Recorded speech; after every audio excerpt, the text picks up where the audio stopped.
Good afternoon, everybody. Thank you so much for joining us today on the Dade County Weekly Update. Remember, you can type your questions in the comment section during the live update.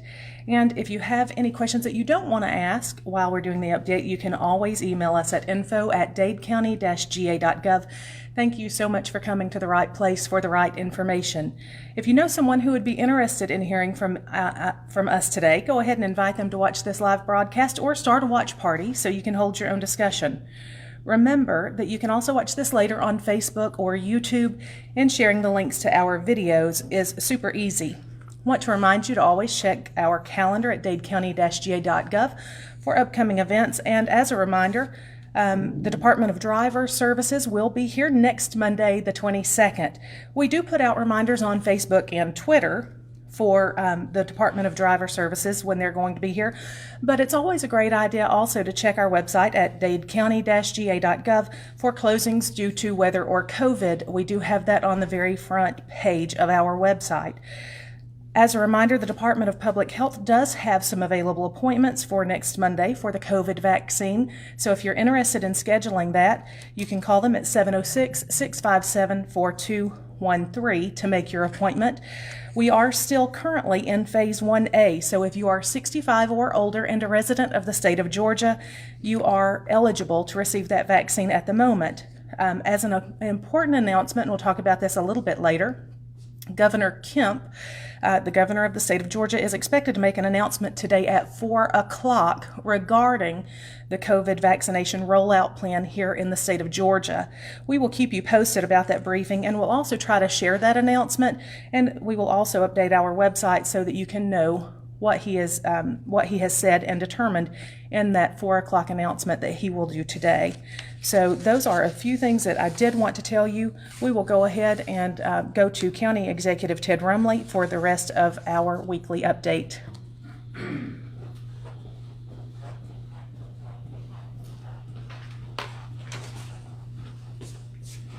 Good afternoon.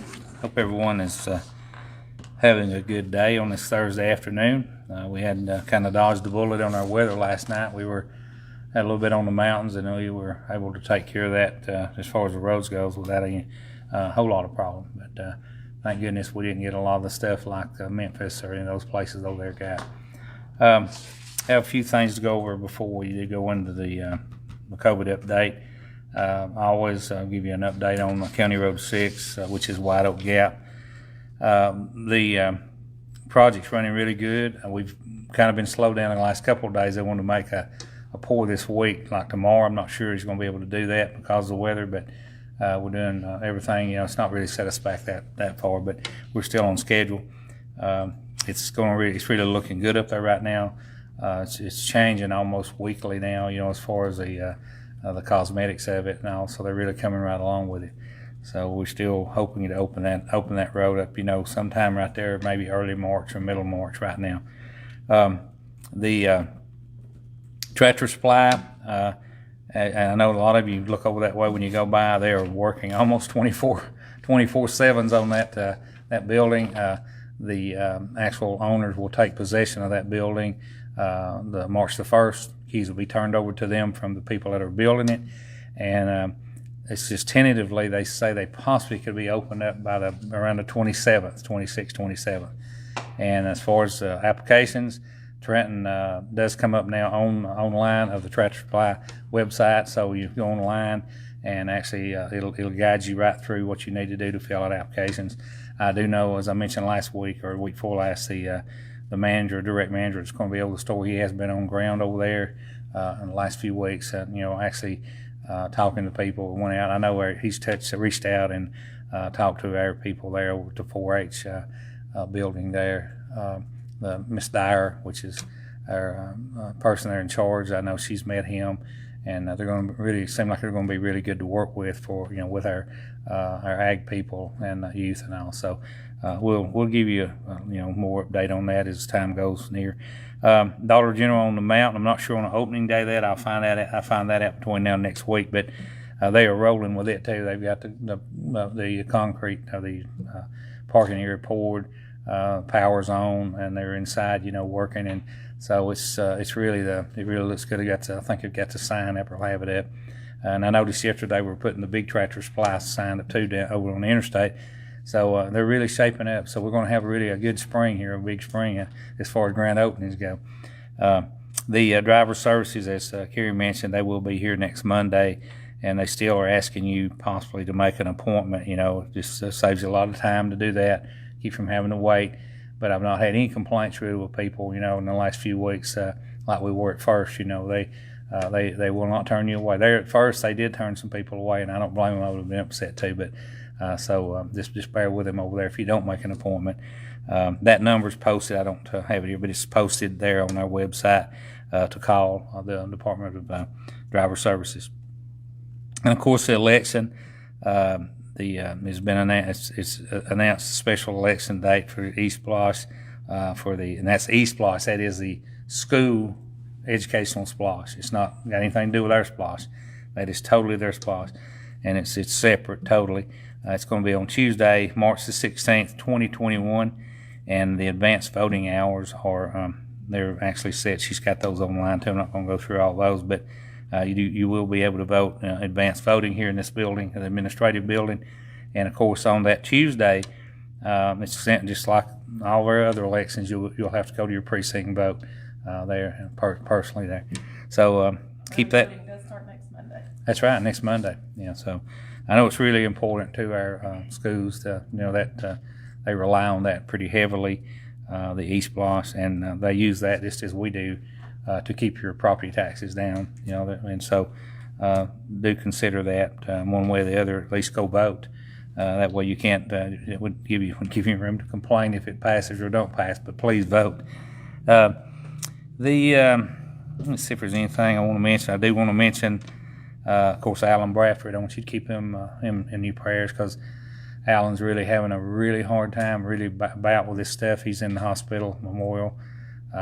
Keep him and his family in your prayers, because his wife is not well either, and of course his family's not been able to see him now. This is about the 16th day, so please keep them in prayer in your prayers. And all, because Alan, he's of course been a commissioner here for many years, and he's just a special person. But this goes to show you here, like I mentioned before, this COVID stuff is serious stuff. It attacks people differently, and doesn't matter your age, young or old. So just keep them in your prayer if you would, and we'll keep you updated on Alan as things progress. So. Be sure to remember, if you can, to watch the 4 o'clock, call it a briefing or whatever, but Governor Kemp's supposed to be giving us a little update on the COVID. I'm not sure what he's going to say, what he's going to do, but be sure to watch that. And it'll be, I'm sure, well, Carey, she'll actually, and Evan too, I'm sure he'll replay it. If you do miss that, you'll be able to watch it later on. The vaccine, I think that, we're still, like she said, we're still seeing people 65 and over, and you must call, to make the appointment now. And from what I understand, Carey, did you not tell me we've got this Friday is kind of... we do have some for Monday. Okay, you do have some for Monday? We do have a few appointments available on Monday. Yeah. So remember that, I don't know whether some of you have had your first shot, some of you had both of them, but you do have to call that number. She has that posted on the website. There are appointments available for Monday, and we will call, the health department will call you if you have a second appointment. That's right, yeah. You don't have to call them. They've changed that. But also, we're still doing the drive-in testing on Wednesdays from 9 until 4:30, and they do shut down there at 12:30. They do take a lunch break, then they do shut down, then come back. But so remember that. Now I've said this a couple of times, but a lot of people still don't understand it. We're not doing the rapid testing because of the vaccine. They're actually administering the shots, so they really can't do both. So let's see here now. Pretty much everything. If I've forgotten anything, Carey, you can remind me. I'm going to go ahead and go into our report as far as our numbers go. And these numbers are good up to today. This is updated here. In Dade County, last week at this time we were at 1,027. As today's date, we're at 1,048. We've had 62 tests positive here in Dade County in the last 2 weeks. We've had 9 deaths, and so far we've had 51 hospitalizations, and that's from March. That's from the beginning of this thing. Walker County, 5,475 last week, and we're at 5,626 today. Now, this is a pretty big number. They've had 394 positive tests in the last 14 days. Catoosa County, they were at 4,790 as of last week, and now they're at 4,901. They've had 271 cases reported positive in the last 14 days. Chattooga County, which is over across the mountain there at Somerville, they were at 2,011 last week. They're at 2,042 as we speak. They've had 65 positives in the last 14 days. Whitfield County, much larger county. Today they're at 13,960. Last week they were at 13,814. But they've had 393 people, almost 400 people in the last 14 days test positive. Gordon County, they were at 5,503 last week. They're at 5,690 today. They had 363 in 14 days test positive. Floyd County, over in Rome, they went from 8,908 to 9,950. They've had 338 positive tests in the last 14 days. There's still 3,079 counties out there that or addresses that have not been attached to the counties, and that does change from week to week. So far in Georgia, we've had 14,254 deaths since March, since they started keeping up with this, and that's up from 13,599 as of last week. Moving to Tennessee, Hamilton County, which is our neighbor here, they were last week at 38,421. Today they're at 39,278. Right as of today, they've got 1,066 people that are active in Hamilton County, and they've had 37,776 recoveries from that 39,000. They've also had 435 deaths.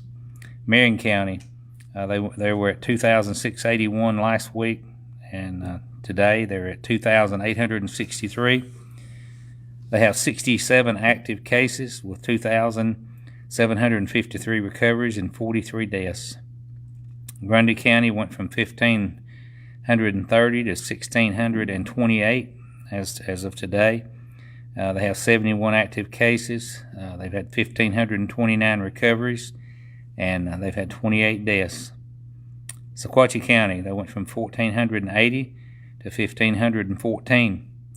As we speak today, they have 64 active cases. They've had 1,424 recoveries with 26 deaths. Meads County, they went from 1,236 to 1,243. They have 24 active cases. They've had 1,199 recoveries and 20 deaths. Bradley County, they went from 12,113 last week to 12,508 today. They have 519 active cases. They've had 11,857 recoveries with 132 people that have died there in Bradley County. The Alabama counties here that join us, we do Jackson and DeKalb, which is our closest counties that touch us. Jackson County, they were at 6,401 last week. Today they're at 6,416. In Jackson County, they have had 93 deaths in Jackson. They have 211 cases reported positive in the last 14 days. DeKalb County, they were at 8,332 last week, and today they're at 8,373. They've had 170 deaths in DeKalb County and have 208 cases reported positive in the last 14 days. Excuse me. The numbers are nationally, from listening to the news and all, they say it's kind of leveling out. If anything, that they're going down some. I'm sure it's because of the vaccine. These numbers, even here, we're still going up. It's still changing. It's not really, taking a drastic turn, but they're kind of leveling off a little bit. I mean, as far as that goes, but this still is a serious thing. We've got so many people out there that now that it's been going a year, almost a year, and there's very few families that we can think of that hadn't been affected by this COVID. Whether it be cousins, aunts, uncles, or whatever. And there's been so many people that have died from this. So please, take this serious. I don't care how old you are. And see a lot of people, more so, it seems like in the last few weeks, I guess I just noticed it more, but that are a younger generation. And, they really, they're not wearing their mask. And it's kind of like, they're immune to it or whatever. You're not immune to it, I'll tell you that. So I mean, just whether you can be a carrier, be a young person, and not even know it, and I said that, and it's just something. It's really true. I mean, and you can take it, and you might not even realize it, but you can give it to your mom, dad, your aunt, uncle, your grandfather, your grandmother, and not even realize that. I mean, so please, try to do this, and at least for another few months until this vaccine, people get vaccinated, and it starts taking effect. Carey, we're getting questions. Anyone out there? We do have some questions. One person says, I'm concerned about Back Valley Road and the trash at the cave. Is there anything that can be done about that? Say that again now. This person says they're concerned about Back Valley Road where the cave is. They're concerned about the trash that's accumulating there. Is there anything that can be done about that? Yes, they are. That's something right there that the cavers normally have kept it up just in that little area around the cave itself. I will contact them. I don't know whether they still have the group that still has kind of adopted that, but it's not just at the cave. It's all the way down the road there. We've got problems on Hell's Gap, the actual 136. I don't know why in the world that people do this, but I've talked to the sheriff about this because we, when weather permits, we've got a crew that he puts out there and goes, and of course our problem right now, we just had this discussion last week with that group, is we are really low on actually inmates that we can trust out in the public for trustees. I mean, more so than it's been in a long time, but they're working on that. We're working on that. Of course, our men right now, we're tied up with County Road 6, and we're going to be, until this thing's finished with most of our people. But just bear with us on it because we're not going to let it, totally get out of hand. But it's gotten really bad, and I mean, with every kind of fast food cup and sack that you can think of. But we will, and just as soon as this weather lets up in the next week or so, we will at least make an effort, make a dent in it. And so just bear with us on it. Okay. The next two are about growth in the county. One is about the Fred's building. Do you know what's going in the Fred's building, if anything, and when? And the second one is about the Dollar General store on Sand Mountain. Do you have an opening date? And the last is about Food City. What's coming next to Food City? The Fred's building, as we mentioned a month or so ago, it was actually sold to a company that owned many different stores throughout the United States. And we've just heard, we're not sure of this, but we've heard rumors that they were going to build a Dollar General market in there. That's something that I'm not officially announcing because I really don't, but that's just, I try to share with you what I understand. As far as when they're going to go inside and start working, I'm looking for, maybe possibly spring, maybe, or early spring. But we'll keep you up on that for sure, because that's a big deal there. It's a nice place, and I'm looking forward to seeing another retail outlet get back in there. The Dollar General, so I mentioned that a while ago. I'll know more about that. I probably can give you a date next week. They couldn't really tell me. Like Tractor Supply, they've got a schedule they're keeping. I mean, they're holding these contractors to it, and they've got a drop dead opening date. So, or at least to turn the keys over. And from what I understand on it, it's like I said, it's going to be somewhere around the 26, 27. That's what they're shooting for. And as far as, what was the other one? There's three. The other is what's coming next to Food City. Food City? And over on McKeag Road. There's a big empty or cleared off spot there behind the Huddle House. Oh no, up on the hill. Up on the that's hill. Something they're keeping that from the city. That's of course in the city, but Alex and I talked about that today, and they've not really confirmed, what they're going to build there. I mean, I'm sure it'll be some type of retail or whatever. It may be another motel. I've heard rumors of that, and that they're going to build another motel combined with maybe a little strip mall there. But they've not really told us or told the city anything really permanent or positive that's going in there. But we do know it has sold, But that's about it right now. Yeah, anything will be better than what's there now. We know that, but it's going to be probably a nice facility when it is built. Yeah. So, anything else? That's it. Okay. My number is 423-667-8999. Most of you know it. Very easy to get a hold of here, 657-4625 at the office. And if you have any questions, just feel free to call me or any of the commissioners. Just give us a call. We try to, be good stewards of your money. We're public servants, and we're here. We know what a public servant is, and we work for you. I've got to tell people I've got 16,400 or whatever bosses in this county, and that's the way I look at it. And so appreciate everyone working with us, but please do keep Alan in your prayers, and we would really appreciate it. So we'll see you next week, and just try to wear your mask, wash your hands, and do the 6 foot distancing. And that's pretty much about all you can do right now to fight this. Use common sense, please.